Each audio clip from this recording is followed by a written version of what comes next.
Hey there, comic book fans. I'm back from the comic shop again this week with 6 new comics. The first thing I want to tell you is down below I'm going to put a link for... I've decided this year to put out some books, some PDF books of some of my stuff, and I put together my Radiant Comics 4 Talking Boxes comic strip.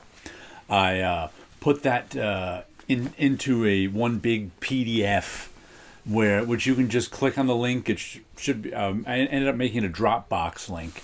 You should be able to click on it and just, if you want a copy of it, just click on the download button. It's free.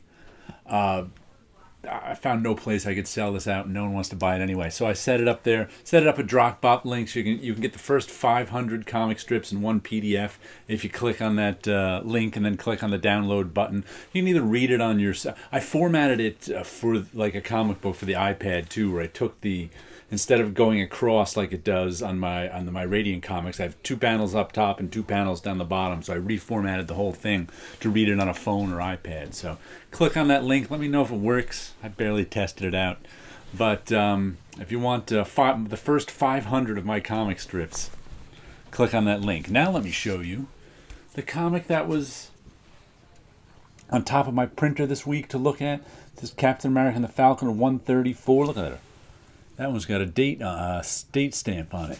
But I was looking up who drew this cover, and according to the source I saw on the internet, it said it's Herb Trimpe with Marie Severin and John Romita. But I don't know who. Those inks don't look like Marie Severin or John Romita. That may be a John Romita head there.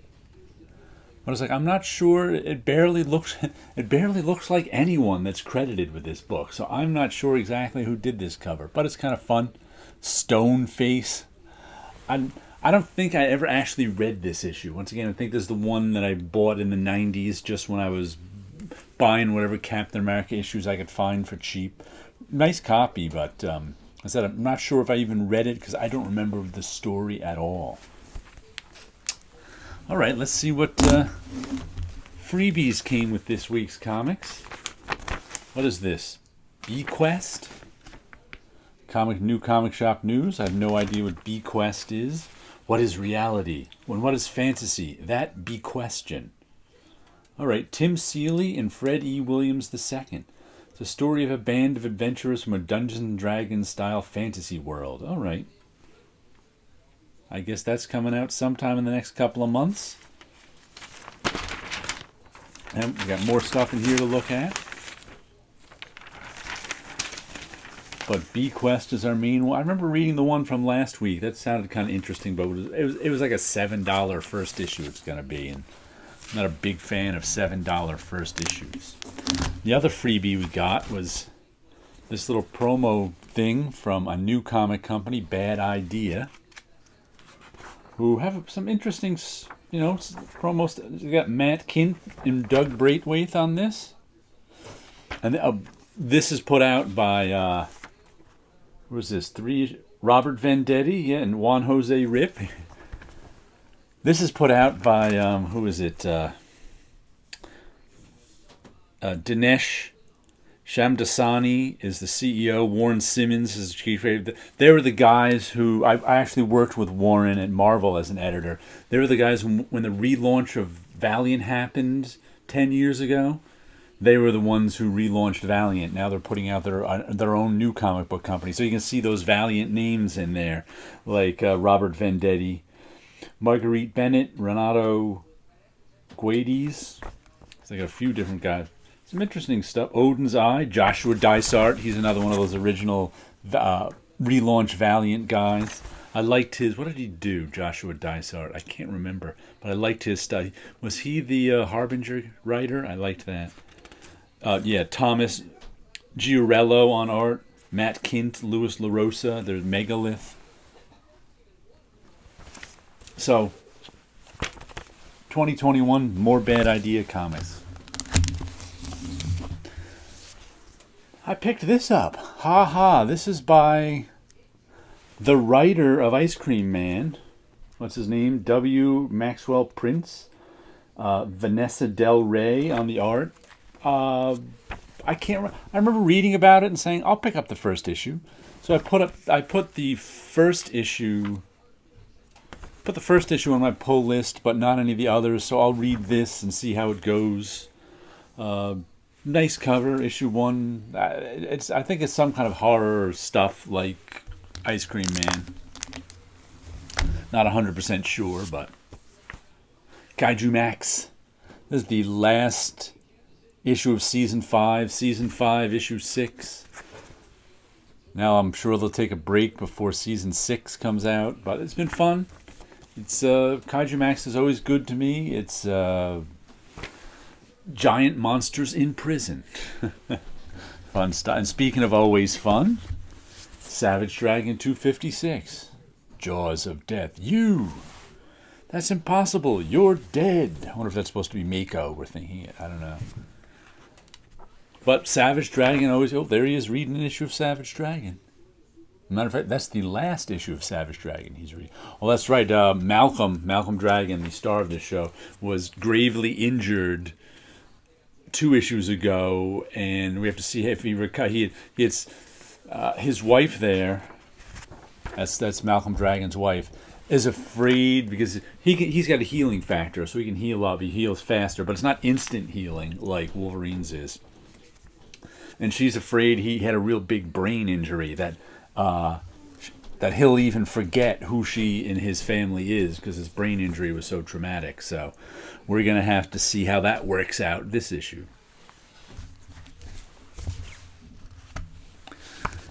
Then we've got Red Mother, number 12. We might be getting near the end of this, because there was just a sort of dramatic happening at the end of last issue, so that she went to this place where Red Mother was. So I don't know if this is going to be the start of something big or the end of the series, one or the other, because we're around issue 12, but I've enjoyed Red Mother all the way through, from beginning to new beginning or end. I'm not sure. We'll have to see. What else do we have here? Big Girls, number 6. Another one I'm not sure when it's ending. It's funny, a lot of these series, most of them are limited, but they don't always say. So it's like, is the story going to just stop or keep going?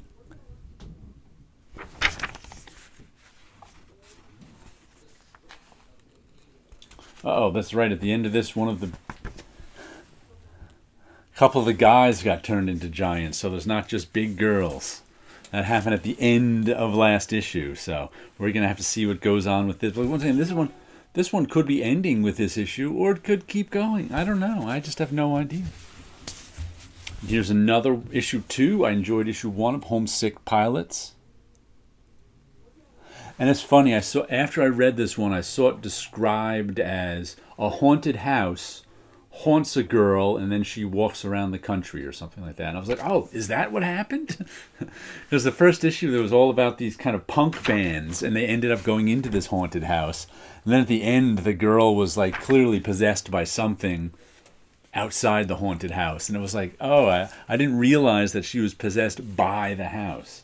But it was a fun first issue. Has a lot to do with, the music scene and a haunted house. So we'll see how that goes. But like I said, I enjoyed. Oh, there's one other thing I got. Let me show you this. Berlin, City of Light. Book 3, which is fun. I have all the issues to this, which started in 1996 and then went all the way to 2018. And like I said, it was only 22 issues, so there was like one issue a year came out. So also, along every 6 or 7 years, they'd come out with a soft cover. So I had 1 and 2 of this on my shelf. And then when it ended in 2018, they immediately came out with all of it in one volume. And I was like, oh, I hope they come out with a 3rd volume, because I already have these 2 volumes. So why would I want all of it in one volume if I want a 3rd volume? And sure enough, sometime that year they came out with a 3rd volume, and it's just been on my it was just on my Amazon wish list for the last 2 years. And I finally said to myself, I better get that before, because I can't imagine they printed too many of these. because, like I said, and the price wasn't really coming down a lot on it. Let's see, what is the sticker price is $30. I got it for, with shipping, $20. And you can get the entire volume. You can get the entire thing in one volume for $30. So so I was like, I better get this third volume before it disappears completely. So that's what I did this week. I finally ordered it. Now I've got Berlin 1, 2, and 3. And I'd rather have it. I mean, I was looking at the reviews of the hardcover of this, and one of them was like, this book is too big. So I can see that. I think I would kind of much rather have it in 3 volumes than one giant volume to try and read it. But Berlin by Jason Lutz is excellent. So pick it up if you get a chance. Now let me show you some artwork I've been working on. I finished up Dreams of Things 101. I finished coloring it this week. 3 different skin tones. Lots of different background colors. Another one of my walk in the dream world drawing. Actually, I have a couple of them that I just penciled and are ready for inking. Couple of big faces on these two. We got that one. See if we get the pencils across. And that one. I'll be working on these sometime in the future. I think I'm going to put all my 101 covers of these in a PDF book too, sometime this year. So I'll let you know when I do. But meanwhile, if you want the first 500 comic strips in a PDF, click on that link. And I think the way Dropbox works is you can look at it on screen, or there's 3 little dots you can click on, and the download menu will be there. So you can look on it on screen, or you can download it to your device or computer. So there you go. Got some comics for you, some artwork, a link for you to click on, and you guys have a good week out there.